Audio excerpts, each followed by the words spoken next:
চাষার ছেলে, একটা চাষার ছেলে হয়ে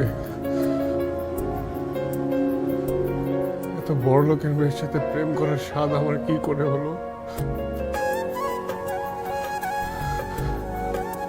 আমি আমি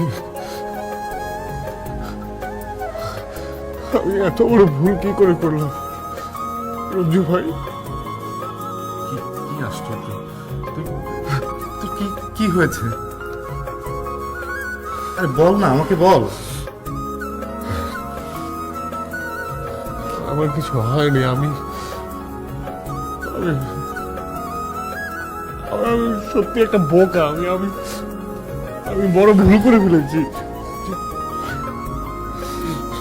শিওর তুই এরকম করিস না, প্লিজ বল আমাকে।